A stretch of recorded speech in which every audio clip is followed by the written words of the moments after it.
ತುಮಕೂರು ನಗರದಲ್ಲಿ ನೀಟ್ ಪರೀಕ್ಷೆ ಪತ್ರಿಕೆ ಸೋರಿಕೆ ಪ್ರಕರಣಕ್ಕೆ ಸಂಬಂಧಿಸಿದಂತೆ ಪೋಷಕರು ಹಾಗೂ ಕಾಂಗ್ರೆಸ್ ಮುಖಂಡರು ತೀವ್ರ ಆಕ್ರೋಶ ವ್ಯಕ್ತಪಡಿಸಿದರು.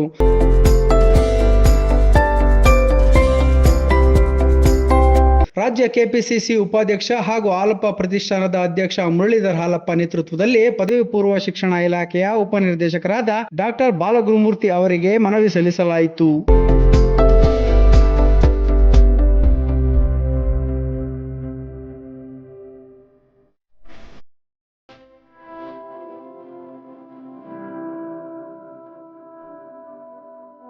ಈ ವೇಳೆ ಮಾತನಾಡಿದ ಮುರಳೀಧರ್ ಹಾಲಪ್ಪ, ಪರೀಕ್ಷೆಯ ಪಾವಿತ್ರ್ಯತೆ ಕಾಪಾಡುವಲ್ಲಿ ಕೇಂದ್ರ ಸರ್ಕಾರ ಹಾಗೂ ರಾಷ್ಟ್ರೀಯ ಪರೀಕ್ಷಾ ಸಂಸ್ಥೆ ಸಂಪೂರ್ಣ ವಿಫಲವಾಗಿದೆ ಎಂದು ಆರೋಪಿಸಿದರು.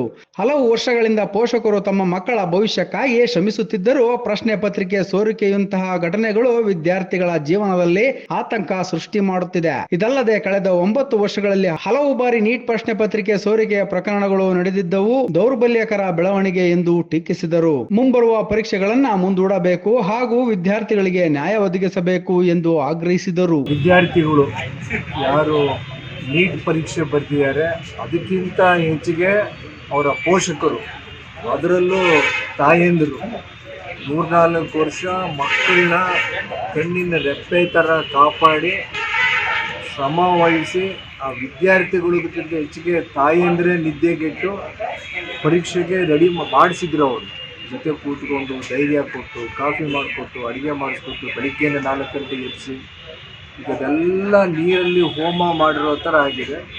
ಇದು 4ನೇ ಬಾರಿ ರಿಪೀಟ್ ಆಗ್ತಾ ಇದೆ.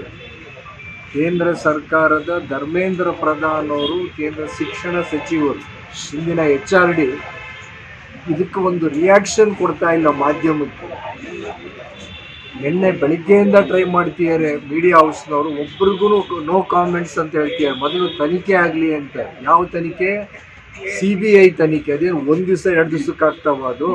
ಅಲ್ಲಿ ತನಕ ಜವಾಬ್ದಾರಿ ಹೊತ್ತಂಥ ಶಿಕ್ಷಣ ಸಚಿವ ಶ್ರೀಯುತ ಧರ್ಮೇಂದ್ರ ಪ್ರಧಾನ್ ಅವರು ಇದ್ರ ಬಗ್ಗೆ ಯಾವುದೇ ಹೇಳಿಕೆ ಕೊಡಲ್ಲಂತೆ. ಅವ್ರ ಪರವಾಗಿ ಆಫೀಸರ್ ಡೈರೆಕ್ಟರ್ ಜನರಲ್ಲು ಅಭಿಷೇಕ್ ಸಿಂಗ್ ಅವರು ಈ ಟೆಸ್ಟಿಂಗ್ ಏಜೆನ್ಸಿ ಅವರು ಇದಕ್ಕೆ ಹೇಳಿಕೆ ಕೊಡ್ತಾ ಇದ್ದಾರೆ.